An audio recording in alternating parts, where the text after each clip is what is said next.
వాంఖడే వేదికగా జరిగిన ఈ మ్యాచ్లో ఆర్సీబీ మరోసారి అబ్సల్యూట్ డామినేషన్ మోడ్లోకి వెళ్లి ఎంఐపై 18 రన్స్ తేడాతో సాలిడ్ విక్టరీ సాధించింది. లాస్ట్ మ్యాచ్లో వచ్చిన డిఫీట్ తర్వాత ఈ మ్యాచ్లో వాళ్ళిచ్చిన కమ్బ్యాక్ సింప్లీ అవుట్ స్టాండింగ్ అని చెప్పాలి.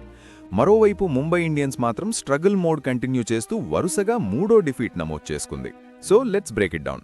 First MI versus RCB match, then afternoon game గురించి క్విక్ అనాలిసిస్ చేద్దాం. ఆర్సీబీ ఈ సీజన్లో లిటరలీ రన్ మిషన్లా మారింది. వరుసగా 4వ మ్యాచ్లో కూడా 200+ స్కోర్ చేయడం వాళ్ళ బ్యాటింగ్ ఇంటెంట్ ఎంత అగ్రెసివ్గా ఉందో చూపిస్తోంది. ఈ మ్యాచ్లో ముఖ్యంగా టాప్ ఆర్డర్ నుంచి ఎక్స్ప్లోజివ్ స్టార్ట్ వచ్చింది. లాస్ట్ మ్యాచ్లో ఫెయిల్ అయిన వాళ్ళు ఈసారి స్ట్రాంగ్ కంబ్యాక్ ఇచ్చారు. ఫిల్ సాల్ట్ అయితే కంప్లీట్ గేమ్ చేంజర్ ఇన్నింగ్స్ ఆడి తన ప్లేస్ మీద వచ్చిన డౌట్స్కి ఫుల్ స్టాప్ పెట్టేశాడు.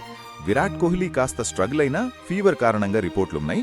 టీంకి డీసెంట్ సపోర్ట్ ఇచ్చాడు, కానీ అన్నెసెసరీ రివ్యూస్ తీసుకోవడం మాత్రం కాస్ట్లీ అయ్యింది. మ్యాచ్లో రియల్ టర్నింగ్ పాయింట్ అంటే కొన్ని కీలక overs 5th, 8th, 12th, 13th ఓవర్స్లో total 85 runs రావడం గేమ్ని పూర్తిగా ఆర్సీబీ వైపు తిప్పింది.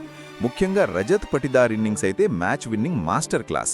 తన అగ్రెసివ్ ఇంటెంట్తో ముంబై బౌలర్స్ని పూర్తిగా డామినేట్ చేశాడు. హార్దిక్ పాండ్యా క్యాప్టెన్సీలో కొన్ని కీలక తప్పిదాలు, ఎస్పెషలీ మయాంక్ మార్కండేని రాంగ్ టైంలో ఉపయోగించడం ఎంఐకి హెవీ డ్యామేజ్ చేసింది.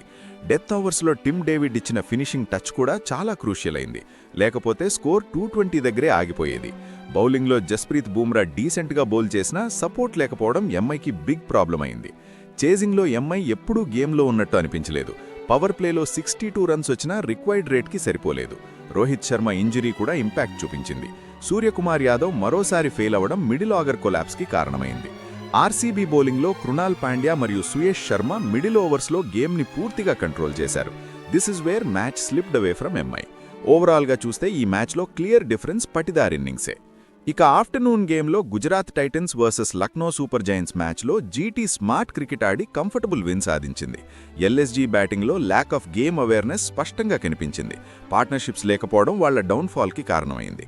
ప్రసిద్ధ్ కృష్ణ అయితే మ్యాచ్ విన్నింగ్ స్పెల్ వేసి 4 వికెట్స్తో గేమ్ని టర్న్ చేశాడు.